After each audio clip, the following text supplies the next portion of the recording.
Doctor जी का क्या संदेश, हिंदू लोग का हिंदू देश। डॉक्टर जी का क्या संदेश, हिंदू लोग का हिंदू देश। जय श्री राम, जय श्री राम, जय श्री राम। हिंदू हिंदू बाय बाय, हिंदू हिंदू बाय बाय, हिंदू हिंदू बाय बाय, हिंदू हिंदू बाय बाय। जय श्री राम, जय श्री राम, जय श्री राम, जय श्री राम।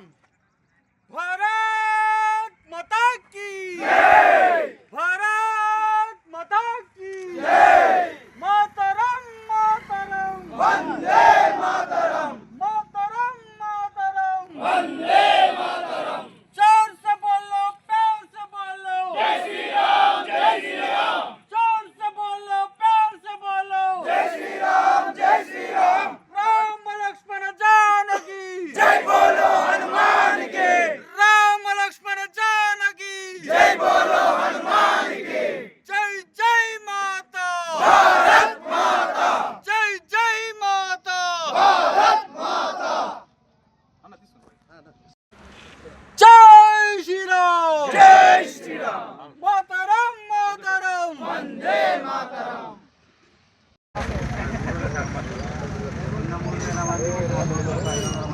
మభ్యపెట్టి ఏదో చెప్పడానికి ప్రయత్నం చేసిన తర్వాత మేము ఈ బోర్డు పెట్టడం జరిగింది. ఆ బోర్డులో రాసిన విషయం మీకు స్పష్టంగా కనబడుతుంది.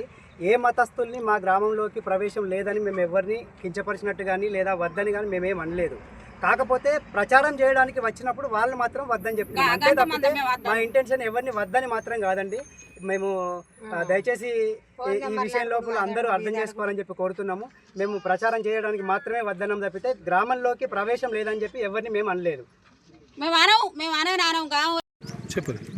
మేము సారు మా ఊరుకు వచ్చిండ్రు ఒక ఆడి మనిషి వచ్చి మా ఫోన్ నెంబర్లు మమ్మల్ని అడిగింది. అడిగితే ఆఖరికి మళ్ళీ గిట్లా అన్నది. అంటే మేము అసొంటోళ్ళం కాదు సారు అమ్మ అని ఫోన్ నెంబర్లు బిల్ నెంబర్లు అన్నీ అడిగింది. అడిగితే మేము అసొంటోళ్ళం కాము. దేనికోసం అడిగారు? దేనికోసం అడిగారు? అన్న కలవాలి కిచెన్లో. మీరేమన్నారు? మరి మీరేమన్నారు? మేము కలవన్నాం. వాళ్ళే ఉన్నా మా సర్పంచ్ని అడిగారు. అప్పుడు సర్పంచ్ వచ్చింది ఇంటికి. సర్పంచ్ వచ్చినాక గంగన్న అన్నాక ఆ సర్పంచ్ మా దగ్గర ఆగిండు. ఆగి అది ఇది అన్నాడు. అన్నాక ఆయన తప్పుడకే వెళ్ళిపోయింది. వెళ్ళిపోయి మళ్ళీ ఉల్టా మళ్ళీ తెల్లారి మళ్ళీ పోలీసు వాళ్ళని మళ్ళీ పంపించింది మాకు ఆమె. కానీ మేము ఆమెను రాంగ్ దాంట్లో మేము బీడీ చేసే కాడికి వచ్చి ఆమె మమ్మల్ని ఇట్లా ఇబ్బంది పెట్టింది. మేము ఊళ్ళోకి వచ్చి తిరిగి పోంగా చూస్తే మేము వద్దలేము, మేము కాదని అనలేము. మమ్మల్ని మళ్ళీ బదనం చేసింది. బదనం చేసి గీడికి తెచ్చింది ఆమె. దేనికోసం ఇబ్బంది పెట్టిందమ్మా? దేనికోసం ఇబ్బంది పెట్టింది? కలవని రమ్మని మీకు ఇది ఉందా మీకు అది ఉందా అని అంటే మేము రాము, మా ఊళ్ళో లేరు, మేము రామని చెప్పినాం. ఇంతే. సరిహద్దులో మేము ఒక బోర్డును ఏర్పాటు చేయడం అనేది ఇంతవరకు తీసుకురావడానికి కారణాలు అంటే ఎవరో వెళ్ళి ఈ బోర్డు ఇట్లా ఉండడం వల్ల మేము ఊళ్ళలోకి వెళ్ళి ఎట్లా మత ప్రచారం చేసుకోవాలని కలెక్టర్ గారి దృష్టికి తీసుకెళ్తే కలెక్టర్ గారు మా సిఐ నుండి మా గ్రామ పంచాయతీ కార్యదర్శికి ఫోన్ వచ్చింది, ఆ బోర్డు తీపియండి అని. నాకు అడిగిండు, మా కార్యదర్శి అడిగిండు, ఇట్లా బోర్డు తీపియమంటుండంటే దానికి తీపియమనడానికి గల కారణం ఏందో మేము అడిగినాం. అడిగితే అది నిషేధము, అది రాజ్యాంగంలో లేదు, అది ఇది అని అంటే మరి రాజ్యాంగంలో లేదు అని అనడానికి కలెక్టర్ గారు ఏ రకంగా మరి దాన్ని ప్రోత్సహించిరా లేకపోతే ఎట్లన్నా మాకు అర్థమవుతలే. ఎందుకు ఇలా అడగాల్సి వస్తుందంటే బోర్డు తీపేయమన్నారు. మేము చేసిన కారణంలో మాకు జరిగిన ఇన్సిడెంట్స్ ఇందాక మా యువకులు చెప్పారు. గతంలో 2020 సంవత్సరంలో కొండపైన 3 నామాలు ఉన్నా కూడా అక్కడ శిల పెట్టారు. దానికి గల కేసు కూడా నడిచింది, అదే అయిపోయింది. ఇందాక మా మహిళా సోదరిమణులు చెప్పినప్పుడు ఆమె ఊళ్ళోకి వచ్చింది, దయచేసి ఇటువంటి ఏకని దండం పెట్టి పంపించినా కూడా ఆమె నా మీద SC ST కేసు పెట్టింది. ఇప్పుడు మేము ఇలా అడగడం ఇవన్నీ వివరించడం, నిన్న పొద్దున్న దాకా నేను అదే పని మీద ఉన్నా. ఇట్లా జరిగింది సార్, అది పెట్టడానికి గల కారణం ఇదని వివరించినాం. దానికి మరి వాళ్ళు ఏమంటారు అంటే బోర్డుని చేంజ్ చేయమంటారు. సరే బోర్డుని చేంజ్ చేస్తాం. మరి రేపు ఒకళ్ళు వచ్చి ఇక్కడ కాషాయం ధోరణాలు ఉన్నాయి, మాకు నచ్చట్లేదు, ఎందుకంటే ఇక్కడ అర్బన్ పార్క్ అయింది, అన్ని మతస్థులు వస్తారు. ఇందాక మా సోదరుడు చెప్పినట్టు అందరికీ మేము దగ్గరుండి చూపెడుతున్నాం వెళ్ళండి అని. అన్ని మతాలను కలుపుకొని చేస్తున్నాం. మరొకళ్ళు వచ్చి ఇది తీసేయమంటారు, సౌండ్ అని అంటారు. అంటే ఆంధ్రప్రదేశ్లో ఉన్నటువంటి తిరుమల తిరుపతి దేవస్థానం ఏ విధంగానో అంబార్పేట గ్రామంలో కొలువైన వెంకటేశ్వర స్వామి జగిత్యాల జిల్లాకు చిన్న తిరుమల తిరుపతిగా కొలవబడుతున్నారు. మరి అటువంటి దేవస్థానంలో ఇటువంటి అసాంఘిక కార్యక్రమాలు జరగద్దు అనే ఉద్దేశంతో మేము ఈ బోర్డును ఏర్పాటు చేయడం జరిగింది. గతంలో జరిగినటువంటి సందర్భాలను ఉదాహరణ తీసుకొని మాత్రమే పెట్టినాం తప్ప ఇప్పుడు బోర్డును తీసేయమంటారు. ఆయన ఎవరో ఒక వ్యక్తి పెట్టిండు, ఆయన మేము కించపరిచింది కాదు, చేసింది కాదు. ఆయన ఇవ్వడం వల్ల మాకు ఊళ్ళకు వెళ్ళి మత ప్రచారం చేసుకోవడం ఎట్లా చేసుకుంటాం, ఆ బోర్డులు అన్ని ఊళ్ళలో పెడతా అంటే మరి మత ప్రచారం చేసుకోమని ప్రోత్సహించినట్టు అవుతుంది కదా. అది మేము వాళ్ళ నిషేధం అన్నాం. ప్రచారం అనేది అవును బలవంతంగా వచ్చి నేను ఆ రోజు గిట్ట లేకపోతే మా మహిళా సోదరుమణులు అందరూ ఫోన్ నెంబర్లు తీసుకున్నారు. వాళ్ళకి ఏ రకంగా మోటివేట్ చేస్తుందంటే అబ్బా ఇక్కడ ఇట్లా వేయద్దు అని చెప్పినందుకు నన్ను వేరే మాటలు అన్నారు అని దూషించి డిఎస్పీ గారి లెవెల్లో ఎంక్వైరీకి వచ్చారు. ఇలాంటి జరగద్దని ఇప్పటికీ గంజాయి తాగే వాళ్ళు వేరే వేరే మతస్థులు పిల్లలను తీసుకొని వచ్చి పైన గుడికాడ వాళ్ళని తీసుకొని వచ్చి అంటే పోయి మందలిచ్చినాం. మా యువకులందరం మేము మందలిచ్చినాం ఇది కరెక్ట్ కాదు అని. వేరే మతస్థ అమ్మాయి వేరే మతస్థ అబ్బాయిలు అక్కడ ఏదైనా జరిగిందనుకో ఫస్ట్ చెప్పుతున్నాం ఇది హెచ్చరిక అంటే ఇటువంటి చేస్తే వీళ్ళు ఇక్కడ ఏదైనా చేస్తారని వాళ్ళకి భయం ఉండాలన్న ఉద్దేశంతో పెట్టినాం తప్ప వేరే ఉద్దేశం కాదు. ఈ బోర్డును తీసేసేటువంటిది మా గ్రామస్తులు యువకులు అందరూ వాళ్ళ మనస్ఫూర్తిగా అందరము మా దేవాలయాన్ని అభివృద్ధి చేసుకుని కష్టపడి చేస్తున్నాం కాబట్టి ఎటువంటి ప్రాబ్లము అనేది రావద్దు అనే ఉద్దేశంతో మేము ఇక్కడ ఈ బోర్డు పెట్టినాము.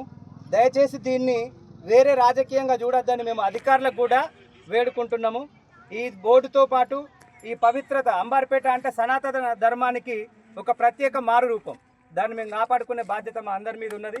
కాబట్టి దయచేసి మా మనోభావాలను అర్థం చేసుకోవాలని కోరుతున్నాం. అందులో ఏది చేంజ్ చేసినా కూడా మా అందరి మనోభావాలు దెబ్బతిన్నట్టే. ఇది అందరూ దీన్ని ఒక సానుకూల దృక్పథంతో ఆలోచించి దీన్ని పెద్దగా చేయకుండా ఇది ఇంకా కొనసాగించకుండా దీన్ని ఇంతటితోటి ఉండాలి. ఆ బోర్డును మాత్రం ఎవరు దయచేసి దాని విషయంలో వేరే రకంగా ఆలోచించొద్దని కోరుకుంటున్నాం. జై శ్రీరామ్, భారత్ మాతాకి జై.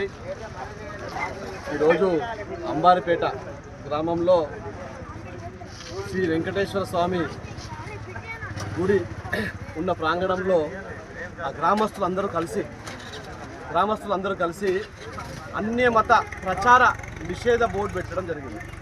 అదేవిధంగా లవ్ జిహాద్ బారిన పడకండి, 70 ముక్కలు కాకండి అని చెప్పేసి సూచన ఇవ్వడం, అమ్మాయిలను కాపాడుకోవడానికి సూచన ఇవ్వడం జరిగింది. ఇందుకు కారణం కూడా గతంలో 2020 సంవత్సరంలో గుడి ప్రాంగణంలో శిలువ ఏర్పాటు చేయడం జరిగింది. అప్పుడు కూడా వాళ్ళని ప్రశ్నించి వాళ్ళను అక్కడి తొలగించడం జరిగింది. అదేవిధంగా మధ్యలో గ్రామంలోకి ప్రచారం చేయడం స్టార్ట్ చేశారు, అన్యమత ప్రచారం చేయడం స్టార్ట్ చేశారు. ఒకవేళ అడిగినట్టయితే అట్రాసిటీ కేసు పెట్టడానికి ప్రయత్నం చేశారు. అంటే ఈ దేశంలో హిందువులు జీవించేటువంటి అవకాశం లేకుండా చేస్తున్నారు. మరి హిందువులు ఏ మతం జోలికైనా వెళ్తున్నారా? హిందువులు క్రైస్తవుల దగ్గరికి మతం మారమంటున్నారా? హిందువులు ముస్లింల దగ్గరికి మతం మారమంటున్నారా? ఎవరిని అడగట్లేదు. కేవలం అన్ని మతాలు కూడా హిందువుల వైపు చూస్తున్నాయి, హిందువులను మతం మార్చే ప్రయత్నం చేస్తున్నాయి. కాబట్టి ఇక్కడ ఉన్నటువంటి యావత్ హిందూ సమాజం, ఇక్కడ ఉన్నటువంటి అంబార్పేటలో ఉన్నటువంటి యావత్ సమాజం, హిందూ సమాజం మొత్తం కూడా ఒక నిర్ణయానికి వచ్చింది. మా హిందూ అమ్మాయిలను కాపాడుకోవడానికి, మా హిందూ దేవాలయాలను కాపాడుకోవడానికి, మా హిందువులందరినీ కాపాడుకోవడానికి ఒక నిర్ణయం వచ్చి గ్రామంలో ఉన్నటువంటి ప్రజలందరూ కూడా ఈ అన్యమత ప్రచారం చేయకూడదని చెప్పేసి ఒక బోర్డు పెట్టుకోవడం జరిగింది. ఇది వనుకో ఏం కాలింది, ఎందుకు కాలింది అంటే వాడు అన్యమతం ప్రచారం చేసుకోవడానికి ఊరికి వస్తే తంతరని చెప్పేసి వాడి కలెక్టర్ గారికి వినతి పత్రం ఇవ్వడం జరిగింది. ఆ కలెక్టర్ గారు కూడా ఆలోచించాలి. ఏంటంటే అన్యమత ప్రచారం అనేది చట్ట నేరము, అది అది ఖచ్చితంగా నేరం. కాబట్టి దాన్ని పరిగణలోకి తీసుకోవద్దు, అది ఉంటుంది అని చెప్పేసి అది సూచన ఇవ్వడంతో ఆ పోలీసు వారు ఉన్నటువంటి సెక్రటరీకి ఫోన్ చేసి అది తొలగించమని చెప్తారు. అందరూ హిందువులపై దాడి చేయడమే. 1000 సంవత్సరాలు బానిస ఉండి వచ్చినాం మనము, కేవలం 75 సంవత్సరాలు మనం స్వాతంత్రం అనుభవిస్తున్నాము. అది గమనిస్తలేరు. అప్పుడు కూడా మనల్ని పట్టుకొని మనల్ని పరిపాలించారు, ఇప్పుడు కూడా మిమ్మల్ని పెట్టుకొని మమ్మల్ని పరిపాలించాలని చూడకండి. కాబట్టి హిందువులందరం కూడా జాగృతమైనం. ఇప్పుడు హిందువులందరం కూడా జాగృతమైనం. అన్యమత ప్రచారము ఎక్కడ కూడా జరగనీయము. కేవలం అంబర్పేటలే కాదు, జిల్లాలో ఉన్నటువంటి ప్రతి గ్రామంలో, దేశంలో ఉన్న ప్రతి గ్రామంలో, మండలంలో ఉన్న ప్రతి గ్రామంలో కూడా ఇలాంటి బోర్డు నిర్మించుకోవాలని చెప్పి, ఇలాంటి తయారు చేసుకోవాలని చెప్పేసి మేము కోరుకుంటూ హిందువుల నుంచి కోరుకుంటాం. మన జగిత్యాలకే అంబారిపేట అంటే శ్రీ వెంకటేశ్వర స్వామి తలముఖం. ఎందుకొరకంటే దీనికి ఒక ప్రత్యేకత ఉంది. ఈ ప్రత్యేకతను దృష్టిలో పెట్టుకొని మత ప్రచారకు మరి పాస్టర్ అయినటువంటి గోవిందపల్లె చర్చి ఆయన ఏ ఉద్దేశంతో హిందూ మతం మీద దాడి చేయడం కొరకే ఆయన అన్యమత ప్రచారం కొరకు దీన్ని బోర్డును తీసేయాలని ఒక సంకల్పం కట్టుకొని ఆయన నిన్న కలెక్టర్ గారికి అది మెమోరాండం ఇవ్వడం జరుగుతుంది. మేము హిందుత్వం నుండి ఒకటే హెచ్చరిస్తున్నాం, నువ్వు ఇట్లాంటి కార్యక్రమాలు చేస్తే నువ్వు ఉన్నది మొన్న గవర్నమెంట్ 1% కిచెన్ ఉందా అని చెప్పిండ్రు. ఇన్ని చర్చిలు ఎట్లయినాయని మేము అడుగుతున్నాం. ఈరోజు హిందూ మతం మీద ఇంత దాడి జరిగితే కూడా మరి ఈరోజు పోలీసు యంత్రాంగం ఎవరి మీ స్పందిస్తుంది? బోర్డులు తీసేయమని చెప్తుంది. మేము ఒకటే చెప్తున్నాం, హిందువుల మీద ఇంత దాడి జరిగితే కూడా మీరు పట్టించుకోక రాజకీయం ఓటు కొరకు చేసినట్టయితే మేము విశ్వ హిందూ పరిషత్కి వెళ్ళి పెద్ద ఎత్తున ఉద్యమం చేస్తాం.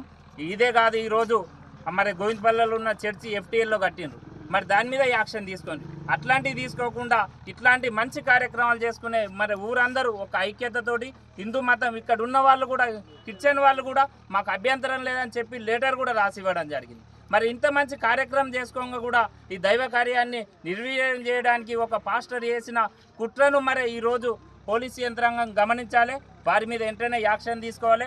అది ఏదైతే గోవిందపల్లి ఉన్నదో చర్చి దాన్ని వెంటనే తొలగించాలని చెప్పి మేము డిమాండ్ చేస్తున్నాం. మేము వచ్చే సోమవారం నాడు దాని మీద కంప్లైంట్ చేయడం జరుగుతుంది. అలా అదేవిధంగా ఏదైతే మరి చర్చిలు ఉన్నాయో అన్యమతంగా పర్మిషన్ లేకుండా చర్చిలు నిర్మిస్తున్నారు, మరి అవిటి మీద చర్యలు తీసుకునే విధంగా పోలీసు యంత్రాంగం కానీ రెవెన్యూ యంత్రాంగం కానీ యాక్షన్ తీసుకోవాలని విశ్వ హిందూ పరిషత్కి వెళ్ళి మేము